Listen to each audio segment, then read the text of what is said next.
Imagine um homem que passou a vida inteira burlando as leis, desrespeitando, transgredindo livremente, cometeu crimes, enganou pessoas, ignorou repetidamente avisos e nunca demonstrou arrependimento. Finalmente, ele é preso, levado a julgamento, e o julgamento chega no tribunal.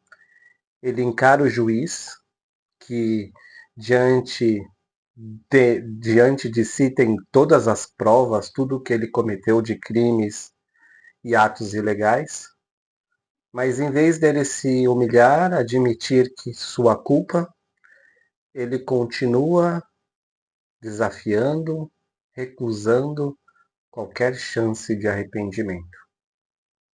Esse homem representa a humanidade pecadora diante do juízo de Deus. Em Apocalipse 15 e 16, vemos a última etapa da ira de Deus, da ira divina, sendo derramada sobre todos aqueles que, após incontáveis oportunidades, incontáveis chamados para o arrependimento, continuam resistindo e se rebelando contra Deus. A ideia de julgamento pode ser triste, desconfortável, até mesmo duvidosa para muitos. Afinal, vivemos em um mundo onde a injustiça parece nunca ser resolvida, sempre tem impunidade, a impunidade é algo comum, mas Apocalipse nos lembra que Deus é um juiz perfeito. Sua justiça não falha. Ela vem no tempo certo e tudo será colocado em ordem. A questão é: onde estaremos nesse julgamento?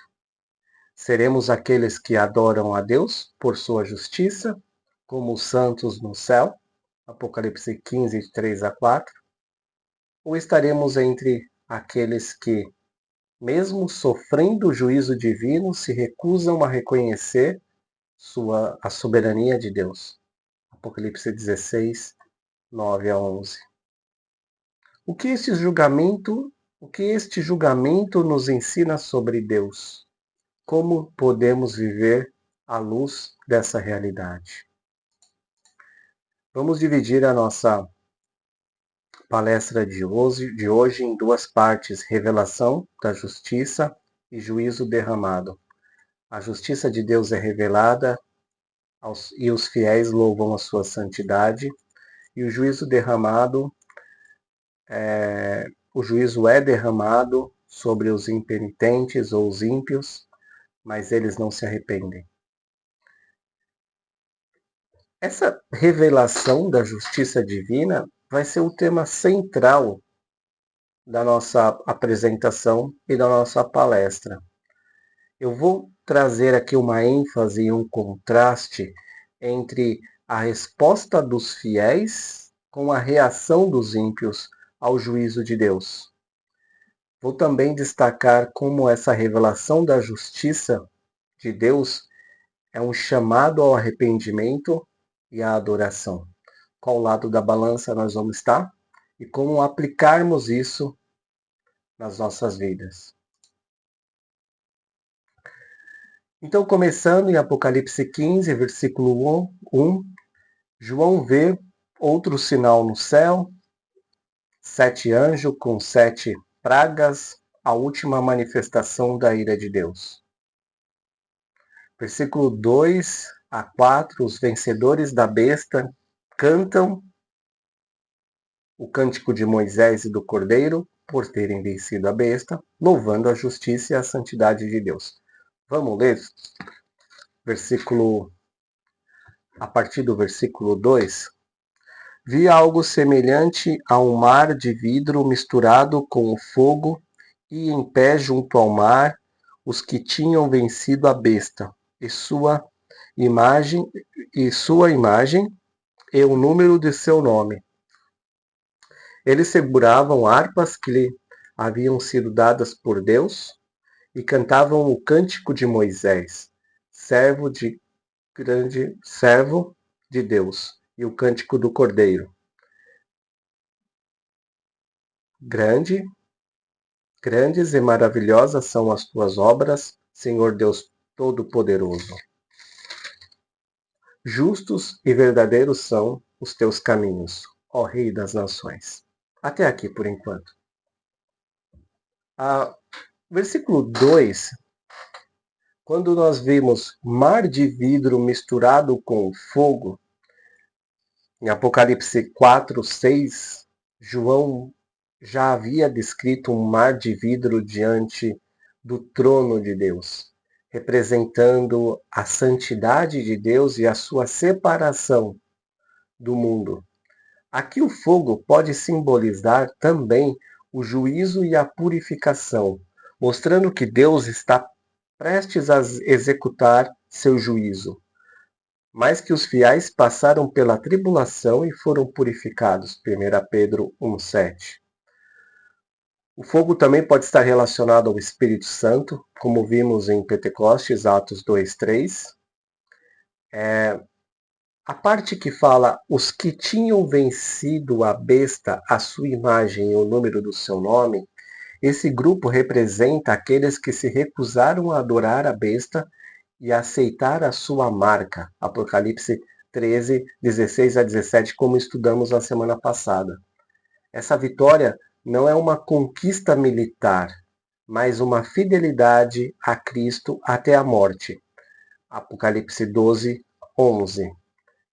É um paralelo com os israelitas que foram libertos do Egito e viram a destruição do exército de Faraó no Mar Vermelho, lá em Êxodo 14, 15. Também é importante destacarmos a visão escatológica aqui das igrejas, se nós entendemos que é para o milênio, é para o período pós-tribulação, onde a igreja vai estar arrebatada, ou se é uma visão espiritual, depende da abordagem teológica que nós seguimos aqui. Gostaria de destacar que ambas as abordagens destacam Cristo como centro dessas pessoas que venceram a besta, tanto espiritual quanto físico. Então vamos focar na interpretação comum, que é a vitória de Cristo, daqueles que venceram a besta em Cristo. A terceira parte aqui do versículo 2, eles seguravam harpas que lhes tinham sido dadas por Deus. Como a gente sabe, harpas representam adoração e louvor. Deus é quem dá esses instrumentos, e aqui Deus mostra que a adoração verdadeira vem de Deus. Porque é Deus que propicia os instrumentos para a adoração. E a adoração volta para Deus. Então Deus é tão santo que ele separa o instrumento para adoração e recebe a adoração. Em Apocalipse 5:8, os 24 anciãos também tinham harpas, reforçando a ideia de adoração celestial. Agora no versículo 3, e cantavam o cântico de Moisés, servo de Deus, e o cântico do Cordeiro. Grandes e maravilhosas são as tuas obras, Senhor Deus Todo-Poderoso. Justos e verdadeiros são os teus caminhos, ó Rei das Nações. Esse cântico une o Antigo e o Novo Testamento, conectando a libertação de Israel no Egito com a libertação final dos santos através de Cristo. Então, o cântico de Moisés, Êxodo 15, 1 a 18, Moisés e os israelitas cantaram um cântico após atravessarem o mar, atravessarem o Mar Vermelho e verem seus inimigos derrotados no mar. Esse cântico celebrava a justiça e o poder de Deus ao libertar o seu povo e julgar os ímpios. Da mesma forma, os santos no céu celebram a vitória sobre a besta e o julgamento iminente sobre os ímpios. O cântico do Cordeiro de Deus, Jesus Cristo, Jesus é o agente da salvação final. Se o cântico de Moisés celebrava a libertação do Egito, o cântico do Cordeiro celebra a redenção completa da humanidade, através da cruz e da segunda vinda de Cristo. Apocalipse 5, 9 e 10 também menciona um cântico sobre o Cordeiro que redimiu seu povo de todas as nações.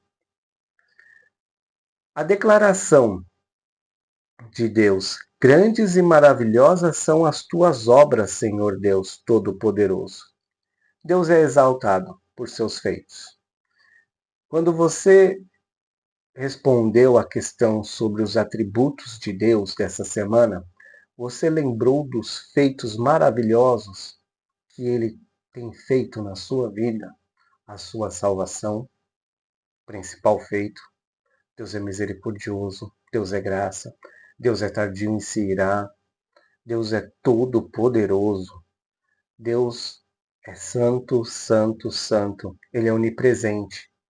Quais desses atributos, dessas grandes coisas que Deus tem feito, tem impactado a tua vida? Você pode realmente dizer que grande e maravilhosas são as tuas obras, Senhor Deus Todo-Poderoso? Se você ainda não experimentou as maravilhas do Senhor, há tempo de experimentar. Hoje nós vamos ver que esse tempo vai acabar. Porque quando o juízo chegar, as intercessões serão finalizadas, como veremos. Mas agora há tempo. Então pare tudo o que você está fazendo e adore a Deus. Pare todas as prioridades da sua vida e coloque a adoração a Deus como prioridade. Porque justos e verdadeiros são os teus caminhos, ó Rei das Nações.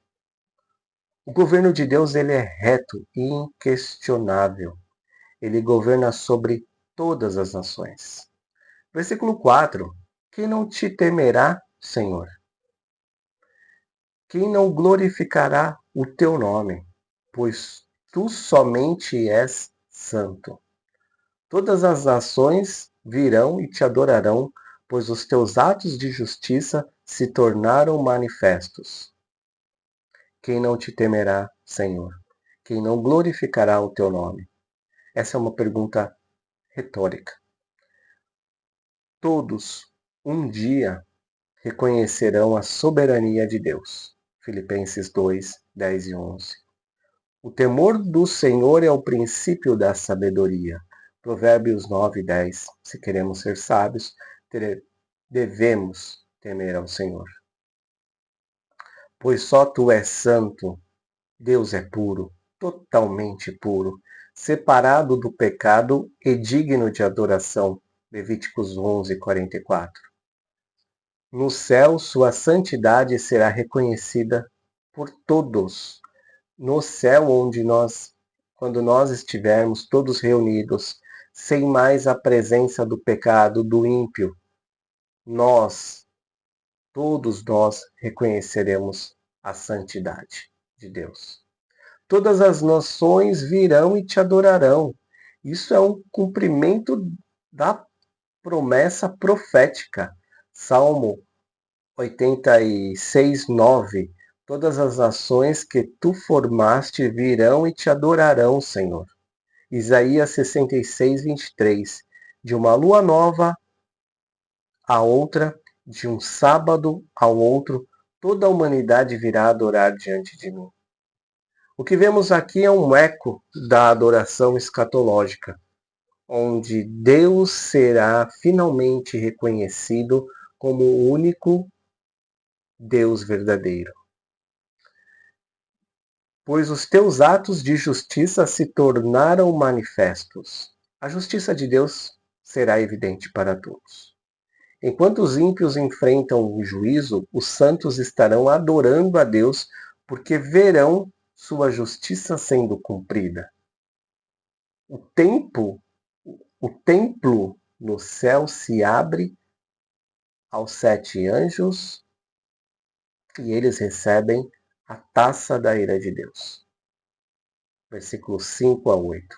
Versículo 5. Depois disso olhei e vi se abriu no céu um santuário, o tabernáculo da aliança. Se abriu no céu o santuário. A visão do templo celestial se abrindo já apareceu em Apocalipse 11:19, onde a Arca da Aliança foi vista. No Antigo Testamento, o santuário representava a presença de Deus entre o povo, entre Deus e o povo de Israel. Êxodo 40, 35, 34 e 35.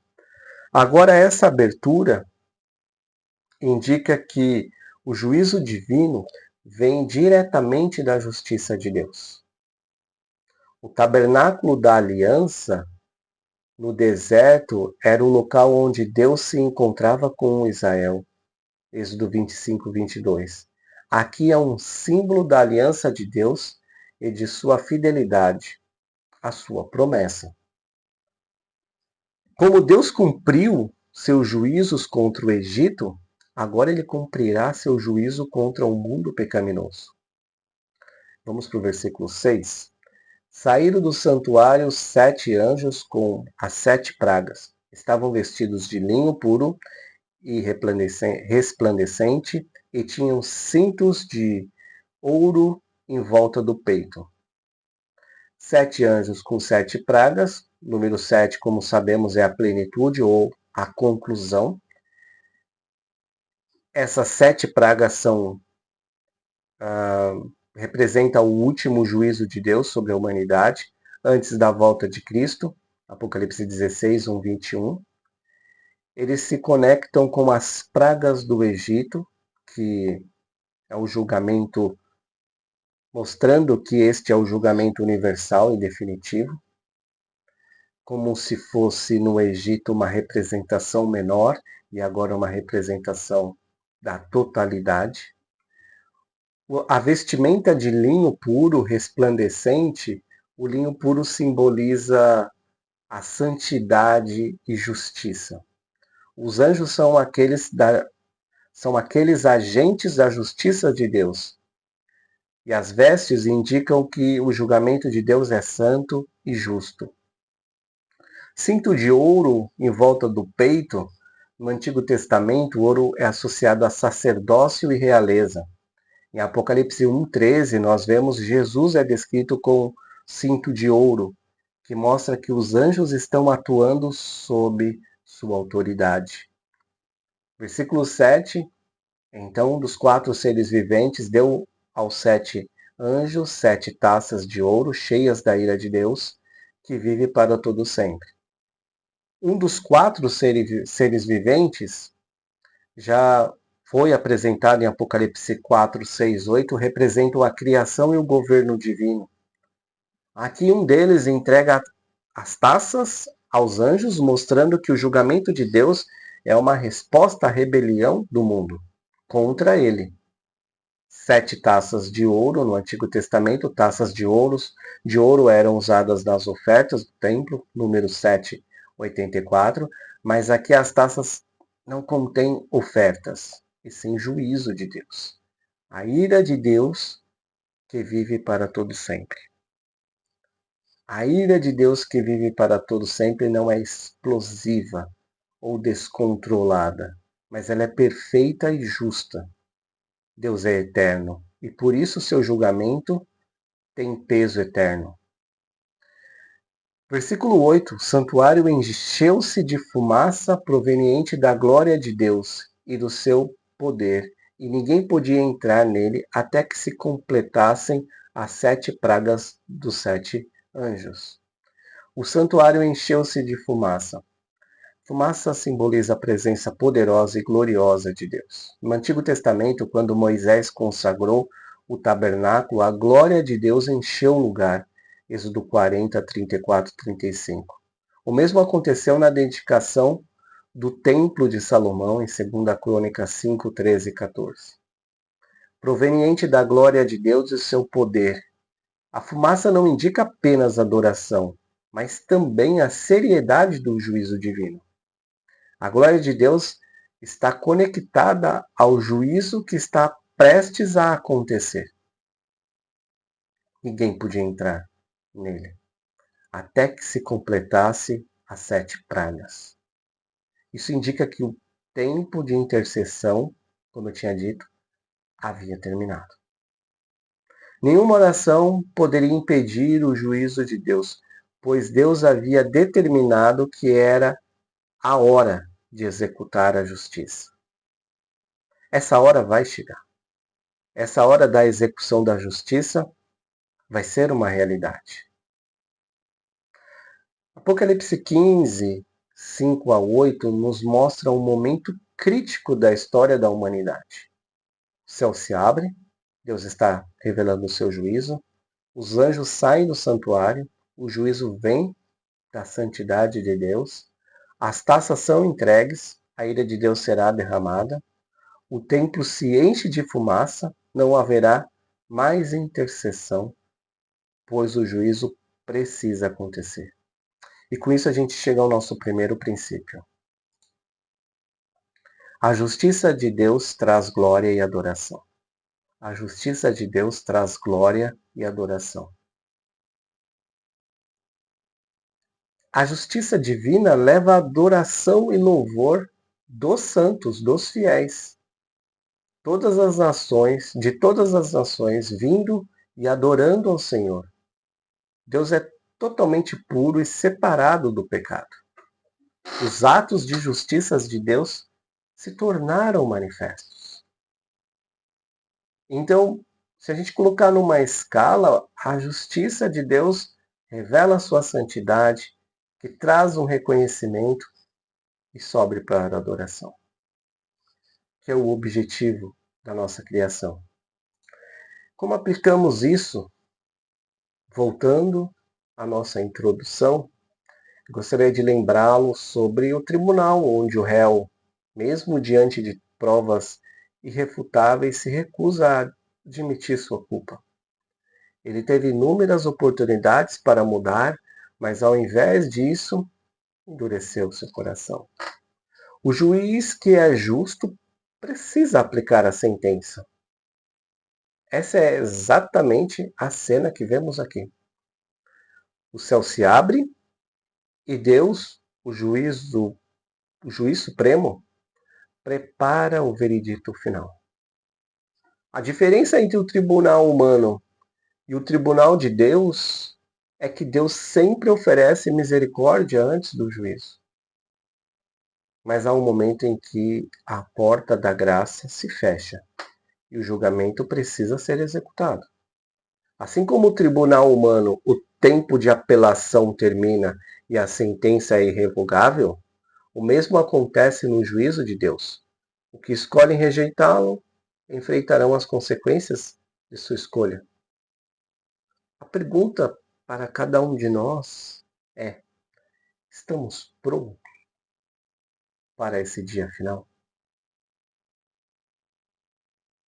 Estamos vivendo para Deus ou ignorando sua santidade? A boa notícia é que ainda estamos no tempo da graça. Deus nos convida hoje a buscar arrependimento, entregar nossas vidas a Cristo e submetermos a Ele. Só Ele pode nos salvar. A proclamação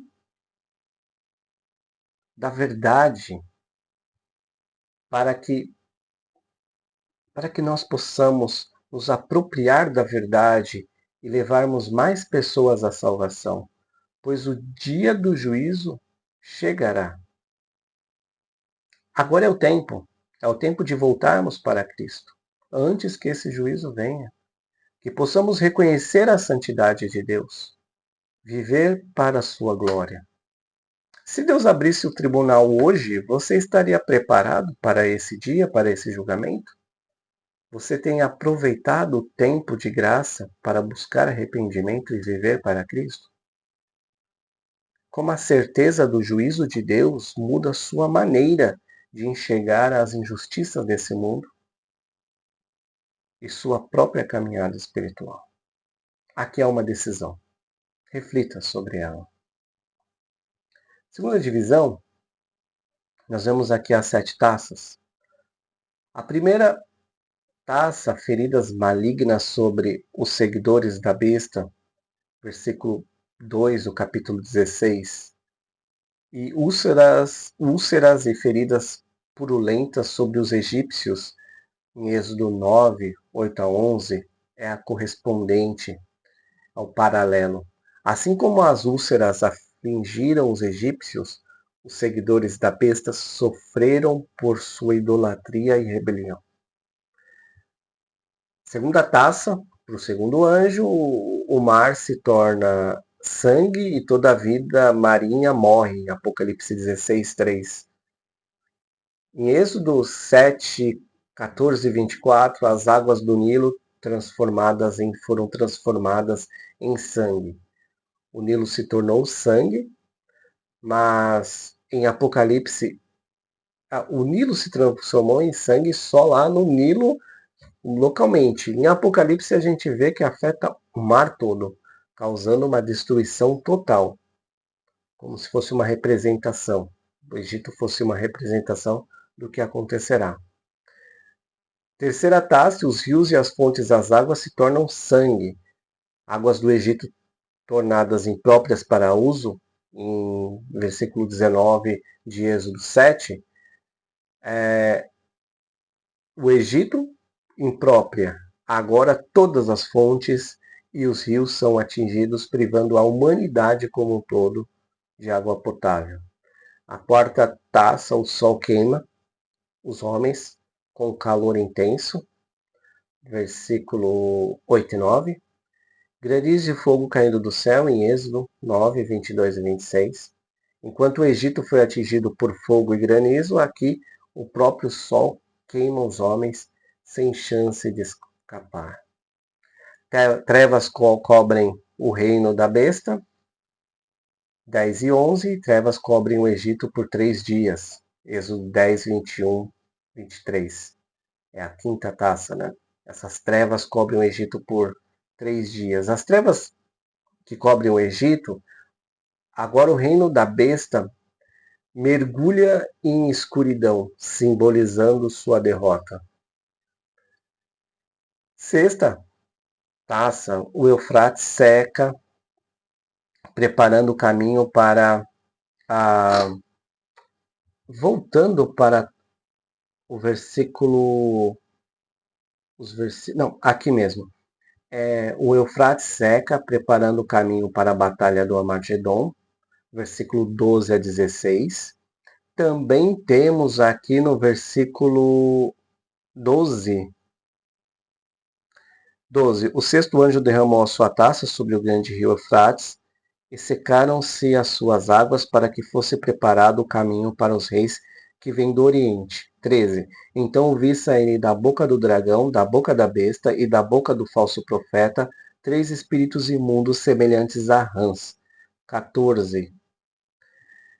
São espíritos de demônios que realizam sinais miraculosos. Eles vão aos reis de todo o mundo, a fim de reuni-los para a batalha do grande dia do Deus Todo-Poderoso. 15. Eis que venho como ladrão, feliz aquele que permanece vigilante e conserva consigo as suas vestes, para que não ande nu e não seja vista a sua vergonha. 16. Então os 3 espíritos os reuniram no lugar que em hebraico é chamado Armagedon. Aqui também a gente faz a comparação das rãs, que no Egito tinha as rãs, lá em Êxodo, e aqui tem as rãs, representada por esses demônios. Também vemos a seca do Eufrates, que é o que eu gostaria de destacar, comparando ao Mar Vermelho para a libertação de Israel.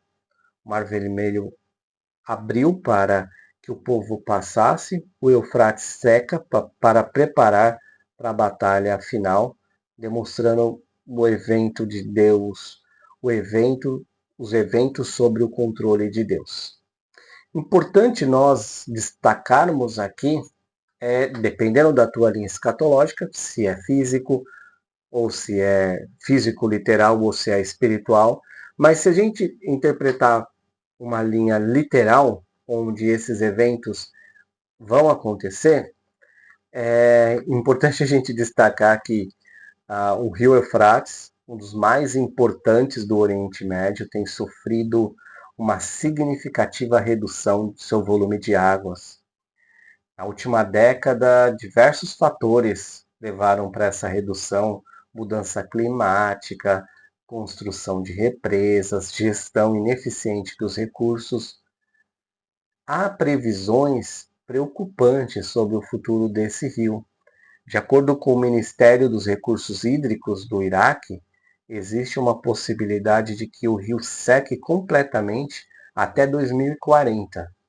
Está muito perto de nós, devido ao nível de água estar reduzindo significativamente a cada ano.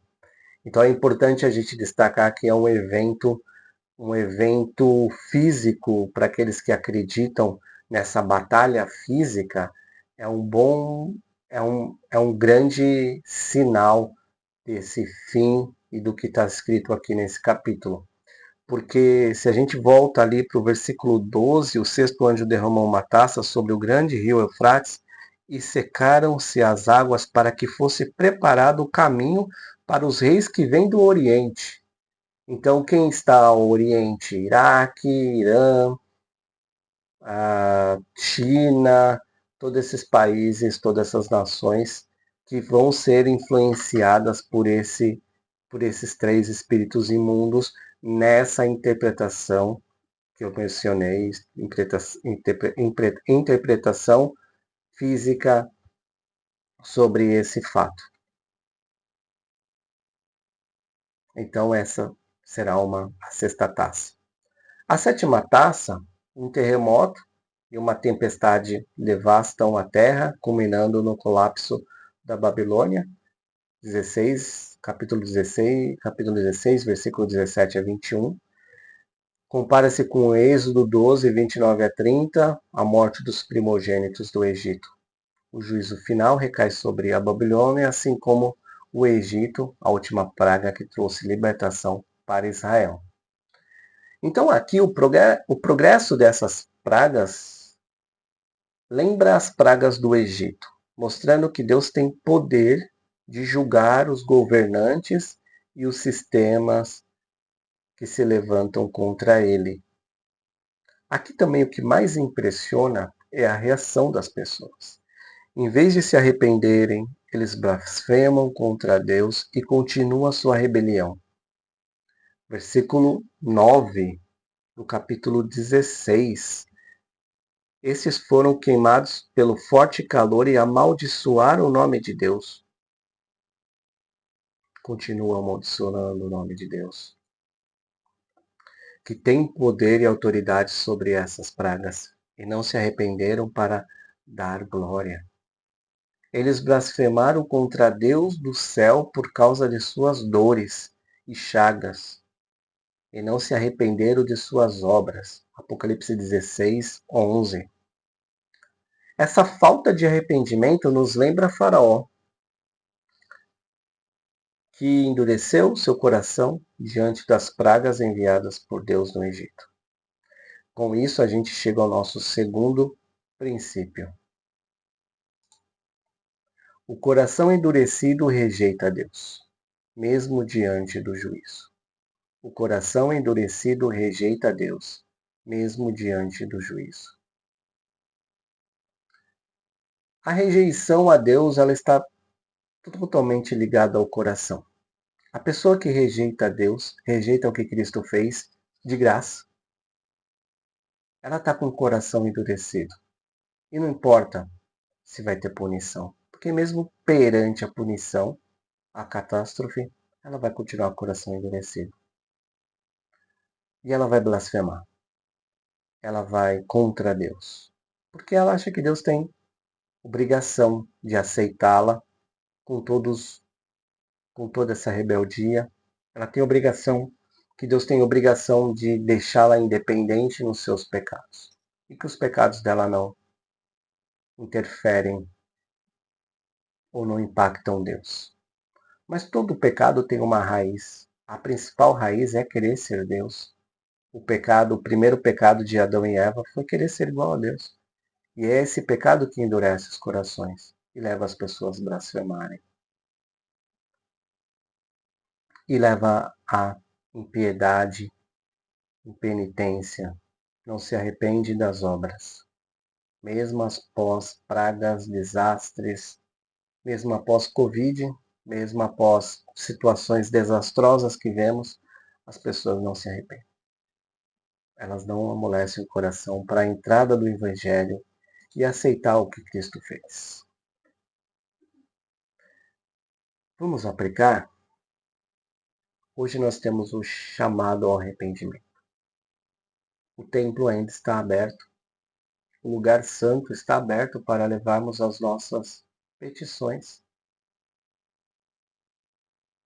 Se Deus ignorasse